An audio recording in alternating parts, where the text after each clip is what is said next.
ধরা যাক আপনি এমন একটি পৃথিবীতে বাস করছেন যেখানে মেয়েরা গণিত শিখতে পারে না, বিজ্ঞান মানে জাদুবিদ্যা, আর শূন্য সংখ্যাটি ছিল অস্তিত্বহীন। এমনই এক সময় জন্ম নিয়েছিল আশ্চর্য এক মেয়ে, যার নাম ইতিহাস ভুলে যেতে বসেছে, হাইপেশিয়া। সে শুধু গণিত জানত না, সে বুঝতে পারত আকাশকে। খ্রিস্টপূর্ব ৪র্থ শতাব্দীর ইজিপ্টের আলেকজান্দ্রিয়া, এখানে ছিল বিশ্বের সবচেয়ে বড় লাইব্রেরি, যেখানে মানুষ জ্ঞান আহরণ করতে আসত হাজার হাজার মাইল দূর থেকে। এই শহরেই জন্ম নেয় হাইপেশিয়া, একজন দার্শনিক, গণিতবিদ এবং জ্যোতির্বিজ্ঞানী। তার বাবা থিওন নিজেই ছিলেন একজন পণ্ডিত, যিনি নিজের মেয়েকে শেখালেন গণিত, জ্যামিতি এবং অ্যাস্ট্রোলজি।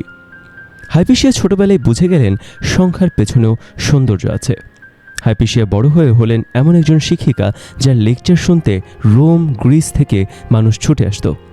কিন্তু একটা সমস্যা ছিল, হাইপেশিয়া ছিলেন নারী, এবং এমন এক সমাজে বাস করতেন যেখানে নারীদের শুধু শেখা না, বলা হয়েছিল চুপ থাকতে।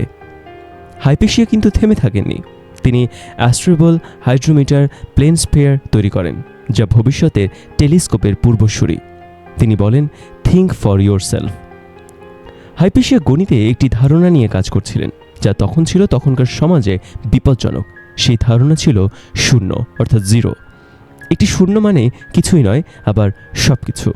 এটি শুধু গাণিতিক আবিষ্কার নয়, এটি ধর্মীয়, দার্শনিক ও রাজনৈতিক আলোড়ন তোলে। ধর্মীয় মৌলবাদীরা ভয় পেল, যদি এই নারী সত্যি সব কিছুর কিছু নয় প্রমাণ করে ফেলে। শেষ পর্যন্ত হাইপেশিয়াকে একটি ভিড় রাস্তার মধ্যে টেনে নিয়ে যাওয়া হয়, আর ইতিহাস এখানেই থেমে যায়।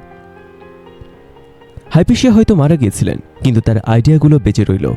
আজ আমরা শূন্য ব্যবহার করি প্রতিটি ক্যালকুলেশনে, গণিতে, প্রযুক্তিতে, মহাকাশ গবেষণায়।